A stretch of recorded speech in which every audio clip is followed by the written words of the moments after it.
vocês já podem ir lá no chat para mandar o nome de vocês, para valer como chamada. Ok? Vai me mandando o seu nome para valer como chamada, para não levar falta. Isso, já tem gente mandando. Muito bom. Vai mandando o nome para mim. Enquanto vocês estão mandando o nome para fazer a chamada, gostaria de comentar com vocês que eu terminei de corrigir todos os desafios, né? E fiz a conversão da nota, tá? E aí eu não consigo enviar a nota individualmente para vocês, como aconteceu depois que vocês terminaram o desafio, tá? Isso a nota valendo 8. Então, por exemplo, o teste teve 26 questões, né? O desafio virtual. Só que o valor dele real para a gente contabilizar no nosso bimestre é de 8 pontos. Tudo bem? Quem quiser que eu passe a nota que ficou, né, dos 8 pontos, que é a nota para o fechamento do bimestre, vocês podem me chamar ao longo do dia aí lá no WhatsApp, ou me mandam um e-mail, ou pelo Seus Conecta, enfim, vocês me dão um jeito de conversar comigo que eu te falo a nota, tá bom? Então, valia 8. Eu te falo depois qual que foi a sua nota relacionado ao teste que a gente fez. Bom, aí eu queria comentar que com alguns alunos que não fizeram o desafio virtual, eu dei a chance de agendar um horário comigo para fazer uma prova oral, né? E aí alguns alunos fizeram, outros 2 alunos não quiseram fazer, não me deram satisfação, não agendaram, mesmo eu conversando com esses alunos no WhatsApp, né? Não quiseram fazer. Aí é uma escolha da pessoa, né? E aí eu disse que aí depois vocês podem conversar entre si, se esses alunos que fizeram a prova oral comigo quiser comentar com vocês como é que foi, eu já vou avisando que não foi fácil, né? Teve aluno que ficou nervoso, teve aluno que precisou sair para tomar água, teve aluno que começou a chorar, porque ficou nervoso, não conseguia fazer nada, não conseguia responder, né? Então eu marquei uma chamada de vídeo, assim como a nossa aula, para que esse aluno pudesse me responder. Então, eu vou avisá-los que eu vou marcar com vocês hoje uma nova data para vocês me entregarem o próximo desafio. E aí, aquele aluno que não fizer o desafio no tempo certo, vai ficar de segunda chamada. Essa segunda chamada, como a Elvira já postou lá no grupo de vocês ontem, será chamada oral, né? Então, eu vou ligar para vocês por vídeo, com câmera ativada, e vocês vão ter que me responder cada pergunta que eu fizer, ok? Então, para evitar que vocês deixem de fazer, já estou avisando, porque depois a chamada oral ela é bem mais difícil, a gente fica nervoso na hora de responder. Tudo bem? Certo? Pessoal, mandei ontem no grupo e do 9º ano só o João Guilherme me procurou, tá? Eu perguntei lá no grupo de vocês se vocês tinham todos e-mail do Gmail. Alguém que está assistindo a nossa aula não tem e-mail do Gmail? Ou todos têm, menos o João Guilherme?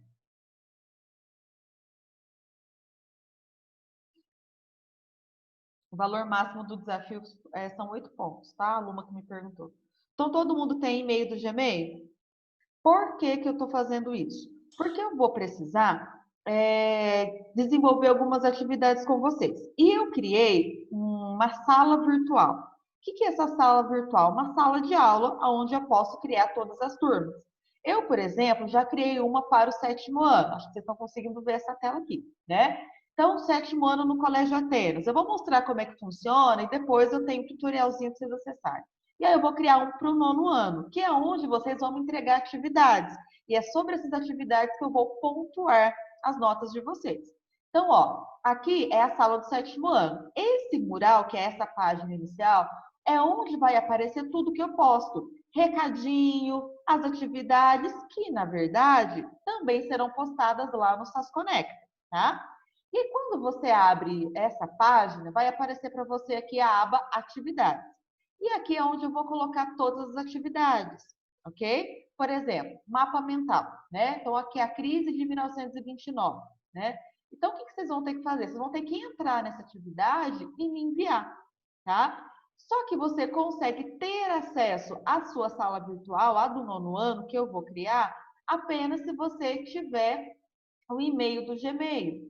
Se você não tiver um e-mail do Gmail, a gente não consegue, tá? Aí, apenas o João Guilherme não tem e-mail do Gmail? Ou todos os outros têm? Ou tem a possibilidade de criar? Ô, Bia, Oi.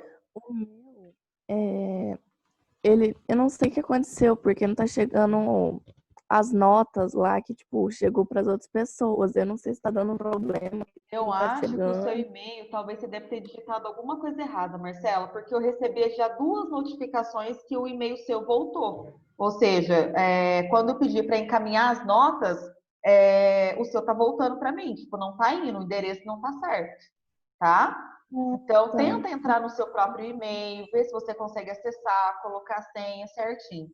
Se você tá. não tiver dificuldade, significa que, por exemplo, no meu desafio você colocou errado, tá? Você digitou alguma coisa errada. Tá? Às vezes pode ter Ah, sido uma letra entendi. maiúscula, você trocou, sei lá, um pontinho por uma vírgula, pode ser alguma coisinha assim que aí acaba voltando, Aham, tá? certinho. Eu vou ver lá Tá? depois, então. Verifica, e aí, Marcela, eu só tenho mais aula de vocês hoje, e depois eu não tenho mais aula. E aí, se você quiser que eu te ajudo, depois que as aulas acabarem, eu te ajudo, tá bom? Aham, viu? Aham, obrigada, Bia. Até ter mais facilidade com isso do que eu, tá bom? E aí, meninos, todos os outros, então, com exceção do João Guilherme, que me procurou do 9º A, não tem o Gmail. E aí eu vou pensar numa alternativa com o João Guilherme. Se ele não tiver a possibilidade de criar outro e-mail, qual é a alternativa que nós vamos encontrar? Oi, nada, não achei que a Rafaela queria falar alguma coisa. Beleza, turma, sobre isso? Então, o que vocês têm que fazer hoje, né? Verificar se vocês têm e-mail Gmail. Se não tiver, fala comigo, por favor, porque senão você não vai conseguir enviar as atividades. E não enviando atividades, você já perde os pontos das atividades. Lembra que essa parte, se não me engano, vale 4 pontos no nosso bimestre? Então, perder 4 pontos assim de bobeira, né? É muita coisa, certo? E a outra coisa, se você quiser saber a sua nota do desafio virtual em 8 pontos, qual que seria? Você me procura depois no privado, no WhatsApp, que eu te mando, tá bom? Eram esses os recados de coisas já passadas. Para vocês já organizarem a agenda de vocês, eu já marquei o nosso segundo desafio, tá? Vou colocar no SAS Conecta qual é a matéria, vou colocar a data, mas se vocês já quiserem anotar, ótimo, até prefiro. Então, para o 9º ano, o próximo desafio virtual será dia 1º, dia 1/6, segunda-feira. Tudo bem? Na segunda-feira a gente tem aula, não vai ser no horário da nossa aula. Só que também eu não vou deixar aberto até 8 horas da noite, tá? Então, quando der 1 hora da tarde, já vai estar disponível o link para vocês e vou encerrar às 17 horas. Então, vocês vão ter da 1 até às 5 da tarde e não será até às 8 mais, ok? Ô, Então, ó, Bia, vai ser do mesmo tamanho?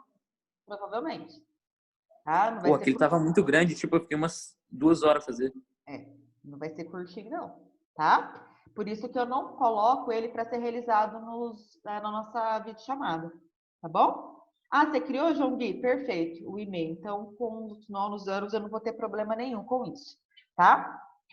Então, é o seguinte, então, o dia 1º é o nosso segundo desafio. Aí, esse desafio já está valendo nota para o segundo bimestre, ok? Vocês terão da 1 às 5 da tarde para responder as questões. E também, o conteúdo que vai cair serão os capítulos 6, 7 e 8 dessa apostila, tá? 6, 7 e 8. Beleza? Depois eu coloco no SAS Conecta junto com o link da aula de hoje para vocês consultarem, tá? Beleza. Então, sobre isso já tá. Vai valer 8 também, viu, Marcela? Então, por exemplo, vai ter umas 20 questões, mas depois eu faço a conversão. E aí, quem quiser saber a nota, me procura depois que eu tiver corrigido todas as questões, tá? Que aí algumas serão fechadas, como a outra, o outro desafio, mas outros exercícios serão aí para que vocês me digitem a resposta. Tá? E aí lembro, alerto Bia, vocês daquele cuidado lá. Pois não. você sabe quando que vai disponibilizar as notas do primeiro bimestre? Bom, os professores ainda estão finalizando os primeiros desafios, né? Então, acredito que assim que vocês tiverem a nota de todos os primeiros desafios e que vocês tiverem feito o simulado, vocês vão fazer um simulado, tá? Aí o Viro depois vai passar uma data para vocês. Aí, assim que a gente tiver essas duas datas, nós fechamos o primeiro bimestre, tá? Ok? Pessoal, então vamos falar aí, né, dar continuidade ao nosso conteúdo. A gente tem falado nesses últimos dias sobre urbanização, sobre industrialização. E aí, com relação a esses dois fatores, esses dois fenômenos, eu coloquei apenas duas imagens, a apostila traz acho que umas 4 ou 5 imagens da cidade de Dubai, né? Dubai é uma cidade que tinha tudo para não crescer, para não se desenvolver, né? Por quê? Ela está numa região árida, uma região desértica, né? Onde a única coisa que tem ali de riqueza acaba sendo o petróleo. E a partir do início do século XIX, o petróleo ele começa a ser muito valorizado e traz para essa cidade uma grande quantidade de dinheiro que possibilita ela se industrializar, se modernizar. E aí, ao longo do tempo, uma cidade que era muito pequena, muito simples, começa hoje a passar por uma transformação urbana muito grande. Então, imagina, uma área da cidade de Dubai em 2005 ser igual ao que é hoje em 2020, a imagem de baixo. Muito diferente, né? Então, as tecnologias que foram criadas a partir da terceira revolução industrial possibilitaram a cidade de Dubai passar por um desenvolvimento muito grande. Então, quando a gente percebe as fases da revolução industrial, as fases da divisão internacional do trabalho, ela contribuiu de maneira muito intensa, não só para a transformação das paisagens, como a gente está vendo aí na cidade de Dubai, como também para o surgimento e o aumento de empregos de novos postos de trabalho, de novas profissões, né? Porque imagina, será que e lá em 1800 existiam exatamente as mesmas profissões que existem hoje? Não, né? Pode ser que existiam profissões lá nos anos 1800 que eram essenciais e que hoje não são mais, né? Por outro lado, hoje acabam surgindo várias novas profissões que são consideradas essenciais. Eu me lembro quando eu estava lá na quinta, sexta série, que era sexto, sétimo ano de vocês, eu fiz curso de digitação, gente. Curso de digitação e curso de informática na Microlins. Para que isso? O mundo naquela época estava passando por uma informatização muito grande. E se você não dominasse a informática, você estaria fora do mundo. Se uma pessoa quisesse se inserir no mercado de trabalho lá no início dos anos 2000, para conseguir um emprego, essa pessoa não tivesse um curso de informática, não soubesse utilizar um computador, ela dificilmente conseguiria um emprego. Então, sempre no currículo estava escrito lá que você tinha que ter um curso de informática. Se você não tivesse um curso de informática, você não teria nenhuma chance de conseguir o trabalho. Hoje em dia, será que quando você vai entregar um currículo, precisa estar escrito lá que você tem um curso de informática? Não, né? Eu tenho uma sobrinha na minha casa de 4 anos que mal sabe a I ou U, mal sabe as vogais e já tem um tablet dela. Ela entrou no YouTube, ela vê os youtubers que ela gosta, o Lucas Neto, assim por diante, coisa que na idade dela eu nem sabia fazer. A gente já nasce sabendo utilizar a informática, né? Então, por exemplo, a profissão de digitador ou de datilógrafo, que era quem digitava na máquina de escrever, era uma profissão essencial. Hoje em dia não é mais, qualquer um sabe digitar no computador. Fala, achou, Gabriel? Hoje em dia, por exemplo, se você tiver um curso de inglês, por exemplo, é como se você tivesse um curso de informática na época, tipo, te ajuda muito se conseguir. Pois é o essencial, né? Então, imagina, você é um arquiteto, um engenheiro, enfim, você vai participar de um processo seletivo. Tem você e mais um concorrente. E aí, lá no seu currículo, você disse que tem domínio sobre a língua inglesa. Nem necessariamente você precisa ter feito cursos, né? Que a gente hoje em dia pode estudar sozinho em casa e ter esse domínio, né? Mas você é fluente na escrita e na fala de inglês, por exemplo. O seu adversário, o seu concorrente, não tem, né? Ou se você é avançado, ele é básico. Isso é um diferencial seu. Mas pode ser que daqui a um tempo seja o chinês que seja a língua mais exigida e não mais o inglês. Então as coisas vão mudando ao longo do tempo, né? Fruto das transformações que as revoluções industriais acabaram provocando, né? Então a gente vê transformações nas cidades, a gente vê transformações no campo, no modo de vida, nas nossas culturas e assim por diante, né? E aí, é claro, né, só para a gente relembrar, ao longo das fases do capitalismo, né, a gente viu que a divisão internacional do trabalho também foi se transformando. Essa imagem que vocês estão cansados de ver desde o 8º ano comigo, né? Ou seja, o papel de cada país ao longo do tempo na economia mundial foi se transformando. Alguns países que eram considerados colônias na primeira divisão internacional do trabalho, hoje são países considerados industrializados, como é o caso do Brasil. Alguns países que, por exemplo, foram metrópoles durante o período da primeira divisão internacional do trabalho, hoje são considerados países centrais, países desenvolvidos, como é o caso de Portugal, e assim por diante, né? Então, junto com as fases da Revolução Industrial, os países também foram assumindo novos papéis, né? Se no primeiro momento as colônias de exploração ofereciam metais preciosos, ofereciam matéria-prima, será que hoje em dia oferece só isso? Geralmente não, né? A gente vê que os países considerados ex-metrópoles são subdesenvolvidos, mas no geral eles ainda fornecem produtos primários, matérias-primas, né? Mas são considerados pobres ainda pouco desenvolvidos, tá? Então, o que eu quero que vocês tenham em mente é que a Revolução Industrial, ela provocou mudanças significativas no campo, na própria cidade e também nas paisagens e, claro, na economia dos países ao longo do tempo. Beleza? Certo? E aí, claro, que à medida em que os países foram se modernizando, foram adentrando as novas fases da Revolução Industrial, a gente observa que esses países foram desenvolvendo sistemas produtivos diferentes, né? Mas, Bia, o que é um sistema produtivo? Então, o sistema produtivo é a técnica, é o método que eu vou utilizar para produzir alguma coisa, tá? Então, por exemplo, a técnica que é utilizada para fazer um calçado hoje é diferente do conjunto de técnicas utilizadas há 200 anos atrás. Há 200 anos, a gente tinha um sistema produtivo, que era um conjunto de técnicas. Hoje, nós temos outro sistema produtivo, que são outras técnicas aplicadas na produção de um calçado, ok?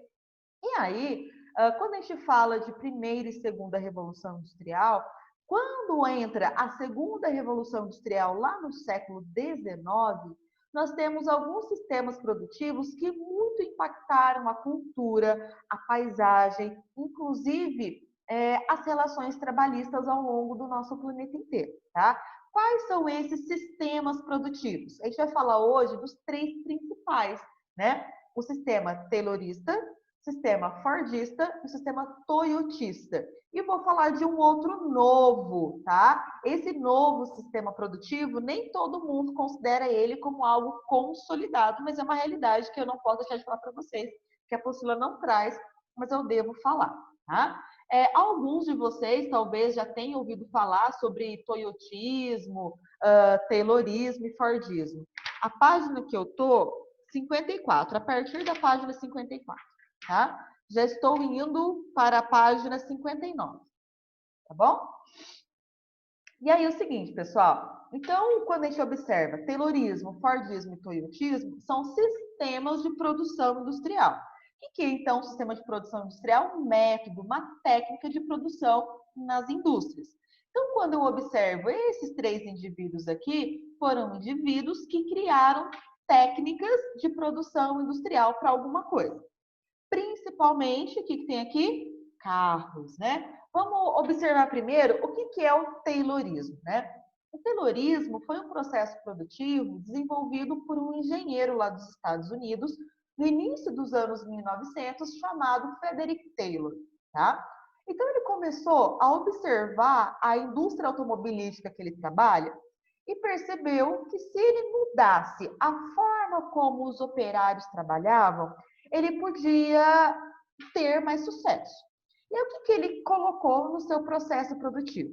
Ele colocou que deveria existir uma rígida separação do trabalho por tarefas e níveis hierárquicos. Bia, o que é isso? Bom, vamos pensar numa montadora de carros, certo? Então, eu vou ficar numa sala onde, por exemplo, eu costuro os bancos do carro, tá? Então, eu só vou costurar banco de carro. Eu não sei que modelo que é esse carro, eu não sei se o carro vai ser preto, se o carro vai ser verde, se vai ser uma caminhonete, se vai ser um carro de 4 portas, de 2 portas, não sei, tá? Eu só sei que eu vou sentar e vou fazer só o meu trabalho, tá? Então, eu só vou fazer aquele meu trabalho. E aí, eu vou ficar nesse trabalho, não tenho a possibilidade de subir de cargo, tá? Então, se eu fui contratada para montar o banco do carro, costurar o banco, eu só vou fazer isso. Aquele indivíduo que trabalha com recursos humanos, por exemplo, entrevistando pessoas para serem contratadas, que fecha pagamento, quanto que uma pessoa trabalhou, deixou de trabalhar, ela só vai fazer isso pro resto da sua vida, tá? Além de, então, ter essa separação do trabalho, o Frederick Taylor acabou implantando um extremo controle sobre o tempo que cada operário deveria atingir dentro da sua jornada de trabalho, né? Então, por exemplo, se você entrou para trabalhar, a partir do momento que deu início à sua jornada de trabalho, a cada segundo que você está produzindo é cronometrado. Então, você lá, entrou na fábrica, já estou contando quanto tempo que você está trabalhando, certo? Para que o funcionário não perdesse nenhum segundo, era estabelecido uma meta diária, uma meta semanal e uma meta mensal do quanto que ele deveria produzir, tá? Bom, imagina que eu tinha que costurar, por exemplo, 30 bancos de carro. Se hoje eu conseguir costurar só 28, a minha meta diária não foi atingida. O que acontece quando eu não atinjo a minha meta? Vou ser penalizada. Como que eu posso ser penalizada, né? Ou eu posso ter, ou devo ter que ficar depois da jornada de trabalho para alcançar minha meta diária, ou eu vou ter o meu salário reduzido. Aquilo que eu deixei de produzir, proporcionalmente, vai ser reduzido do meu salário. Bia, foi daí que saiu hora extra? Daí que a gente vai falar sobre isso daqui a pouco, tá? Aí, por exemplo, a mesma coisa, as metas mensais e as metas semanais, tá? E aí, para que o funcionário conseguisse alcançar as metas e não perdesse tempo nenhum, foi criada a figura do funcionário do mês. Eu, Bia, por exemplo, sou fã de Bob Esponja. Tem um episódio do Bob Esponja que ele fica todo feliz de mostrar que lá na parede do Siri Cascudo, todos os quadrinhos de funcionário do mês estão ocupados por ele. De onde é que surgiu essa premiação de funcionário do mês? De eu olhar para o meu funcionário e falar, nossa, fulano, você é considerado funcionário do mês. Parabéns, você vai ganhar um quadrinho que vai ser colocado aqui na nossa parede para que todo mundo pudesse ser visto. Isso daí, pessoal, era uma forma que o Taylor criou de enganar o operário. Por quê? O funcionário do mês seria aquele funcionário que dedicou-se mais tempo para trabalhar, conseguiu bater todas as suas metas, ele não perdeu um segundo sequer da sua jornada de trabalho, descansando, passeando no banheiro, papeando. O que era isso, então? Esse prêmio do funcionário do mês. Além de todo mundo ver o quadrinho, essa pessoa receberia uma bonificação no seu salário, receberia um prêmio no seu salário naquele mês. Só que, na verdade, o que ele estava fazendo? Explorando ainda mais o funcionário para que ele pudesse produzir cada vez mais em menos tempo. Aí sim, o Gabriel, é que surgiu essa questão de horas extras. Quanto mais horas extras eu fizer, eu vou mostrar para o meu superior que eu sou um melhor funcionário, logo ele vai me bonificar lá no final do mês com Mas, ô Bia, salário. Tipo assim, ó, quanto mais ele trabalhar, mais ele não vai receber? Nesse caso, não, tá? Nesse caso, o que a gente percebia? Ó, Gabriel, eu vou te contratar, para a sua jornada de trabalho, das 8 da manhã às 6 horas da tarde, vou te pagar R$ 1.000, tá? Só que você tem que cumprir uma meta diária de costurar 30 bancos de carro, por exemplo, tá? Se você produzir mais do que as suas metas, você produzir mais, aí sim eu posso te dar um acréscimo no seu salário, tá? Mas eu vou fazer o quê? Bom, se eu posso produzir mais e aumentar o meu salário, eu vou querer trabalhar cada vez mais. Só que os salários nesse período, eles eram muito pequenos. A gente vai ver depois o que é que foi causando essa superexploração do trabalhador dentro das indústrias, tá? O Bia, tipo, eu vi um negócio que, por exemplo, assim, a pessoa ia para trabalhar e, por exemplo, a meta dela era, tipo, ela não tinha meta. Ela fazia, quanto ela produzisse, ela ganhava. Aí, por exemplo, ela produzia 32, sei lá, pacotes de macarrão. Aí ela produzia 32 pacotes de macarrão. Aí, quanto mais ela produzia, mais ela ganhava. Se ela deixasse de produzir, ela ia perder dinheiro. Mas não porque tá tirando do salário dela que ela já tem, mas porque ela não fez. Aí, tipo, aí o funcionário, ele, tipo, era instigado a trabalhar porque ele ia ganhar mais, entendeu? Aí era muito melhor. Esse é um outro processo produtivo, né? Que provavelmente surgiu depois que começaram a ter os processos de terceirização. Depois eu explico o que é terceirização. Tá? Ô, Bia, Oi. mas tipo, o que mudou? Assim, que nem funcionário do mês, em 1900 era assim. Mas o que mudou agora, agora, tipo, em 2020, vamos dizer, né? Eu vou explicar vou explicar os três principais sistemas para vocês verem, sistemas produtivos, aí vocês vão ver o que mudou, tá? Quando a gente chegar no toyotismo, você faz sentido porque os outros eram tão ruins, tá? No toyotismo vocês vão entender. Então vamos lá, voltar. Então, pessoal, se eu fico sentada aqui na minha mesa, costurando o banco de carro, por exemplo, que é o que eu estou exemplificando para vocês, ilustrando, né? Eu vou me especializar nisso, não é? Porque imagina, se hoje eu costuro banco, amanhã eu vou fazer pneu, amanhã eu não vou especializar, não vou ser boa em nada, né? Agora, se eu todos os dias só faço a mesma função, eu vou me especializar naquilo ali, porque eu vou pegar prática. Só que eu não tenho essa prática porque eu estudei costura, porque eu estudei design, né? Eu me especializei naquela função pela repetição. E aí, como eu disse para vocês, como eu fico fazendo a mesma função, sem ter que ficar pensando muito no que eu tenho que fazer, acaba que eu fico como operário alienado. Ou seja, eu estou fazendo porque me mandaram fazer isso. Para que serve? Aonde é que vai? Como é que funciona? Não tenho a mínima ideia. Então, se eu estou costurando bancos de carros, se esse carro vai ser preto, vai ser branco, se vai ser 4 portas, se vai ser a diesel, se vai ser álcool, gasolina, se vai ser vendido no Brasil, na Itália, não sei. Tá? Então eu tenho uma Bia, por isso que ninguém sabe a fórmula da Coca-Cola, né? Tipo, um por faz exemplo, aí o outro vai e faz exato. Existe o açúcar. se não me engano, Gabriel, existem apenas 2 pessoas que sabem a fórmula da Coca-Cola, né? E, por exemplo, elas nunca podem estar juntas no mesmo lugar, tá? Isso é por cláusula de contrato.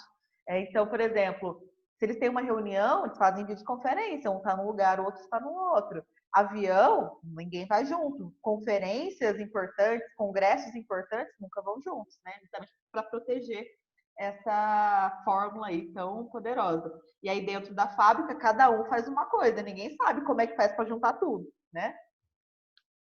Beleza? Posso continuar?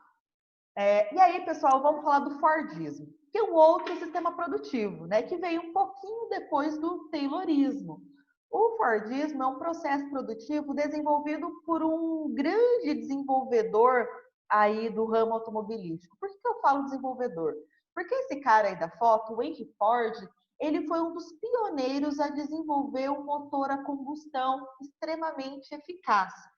Henry Ford, claro, criador da marca de carros Ford, né? Então, lá no início dos anos 1920, o Henry Ford estava produzindo carros, né? Ele era pioneiro no ramo automobilístico e ele tinha um lema: produção em massa para ter consumo em massa. O que é isso? Ele queria produzir muitos carros. Porque se ele conseguisse produzir muitos carros, as pessoas comprariam muitos carros dele. Lógico, ele lucraria mais. E aí, ele começou a pensar como é que ele ia fazer para reduzir os gastos, para baratear os carros, para que todo mundo pudesse consumir o seu produto. E aí, ele começou a perceber que o Taylor tinha criado um sistema de produção que fazia o funcionário produzir muito em pouco tempo. E aí, para ele, isso foi ótimo. Então, o que o Henry Ford fez? Ele pegou o sistema taylorista e acabou complementando o sistema taylorista. Então, o Ford, ele realmente cronometrava o tempo que as pessoas trabalhavam, ele ficava separando exatamente cada função que o indivíduo ia fazer, só que ele inovou com alguma coisa, para produzir grandes estoques dos seus carros, para que todo mundo pudesse consumi-los. O que é que o Ford fez que completou o que o Taylor tinha proposto? Ele criou uma linha de montagem. O que é isso, a linha de montagem? Antes, por exemplo, lá no Taylor, o banco do carro ficava aqui. Então, depois que eu terminava de costurar o banco do carro, montar o banco, eu tinha que pegar esse banco, levar para a sala seguinte, que esse banco ia ser encaixado lá no carro. Certo? Agora, o que acontece no Fordismo com a linha de montagem? Eu simplesmente fico parada. Eu vou ter, por exemplo, duas esteiras. Uma esteira passa por mim com o banco, a outra esteira passa por mim com o carro. Eu pego o banco, coloco lá no carro. Então, eu vou ver o objeto passando por mim, certo? E eu sempre vou exercer a mesma função. Eu vou pegar, por exemplo, o banco do carro e vou colocar lá dentro do carro. Próximo, outro banco, coloco no carro e assim por diante. Então, essa linha de montagem faz a gente perceber que o produto passa por uma esteira ao longo de toda a fábrica. Só que o operário, ele sempre vai exercer a mesma função. As suas ações são padronizadas, repetitivas.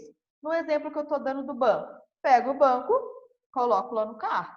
Pego o banco, coloco lá no carro. Só isso, tá bom? E aí, eu queria passar para vocês, me dizem, por favor, se esse vídeo está saindo com áudio para vocês. Não, tá sem áudio. Tá sem áudio? Vocês não estão ouvindo? Deixa eu ver Não. se eu consigo.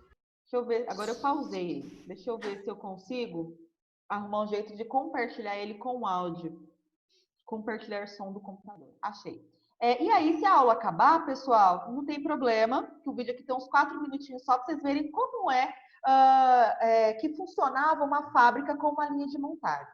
Esse aqui é um trechinho de 3 ou 4 minutos de um filme chamado Tempos Modernos de Charlie Chaplin, tá bom? Para vocês verem como que funcionava. Eu, particularmente, adoro esse filme. No YouTube ele tem inteirinho, em alta qualidade, melhor do que até do que eu estou mostrando para vocês. Tá bom? Quem quiser depois procurar lá Tempos Modernos, vocês vão encontrar lá o filme completo. É muito legal. Tá ouvindo agora?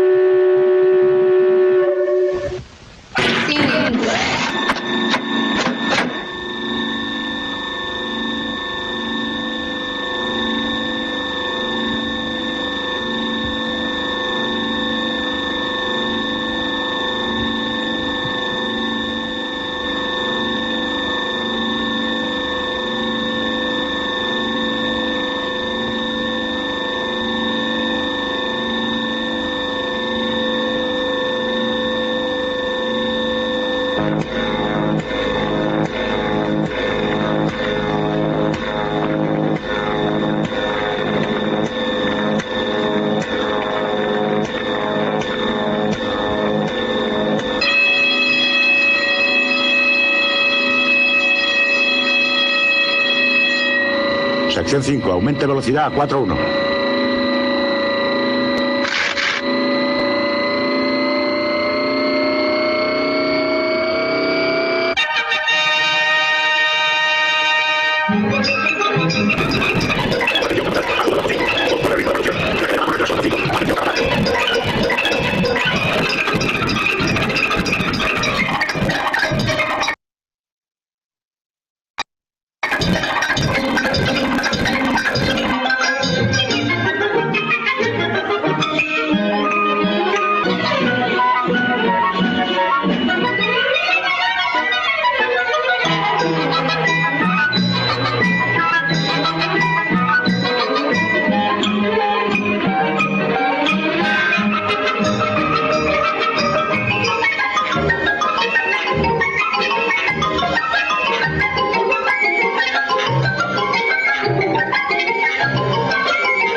Sección 5. Aumente velocidad a 4.7.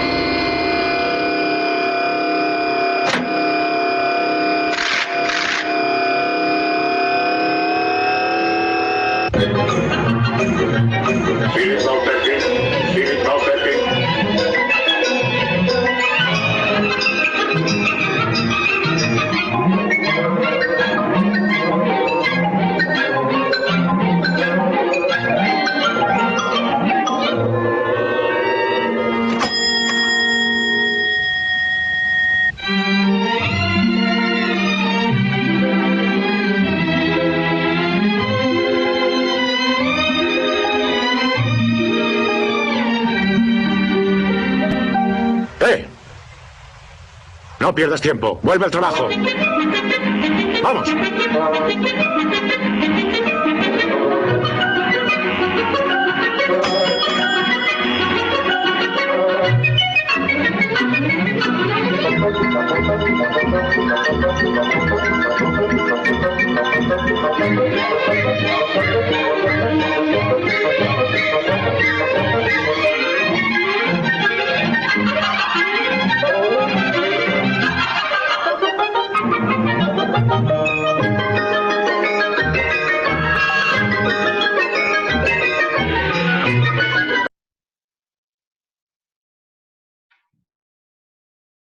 Aí, pessoal, deu para ver, né, nesse trechinho aí desse filme, o quanto que havia um rigoroso controle do trabalho, do tempo, da velocidade, da produção.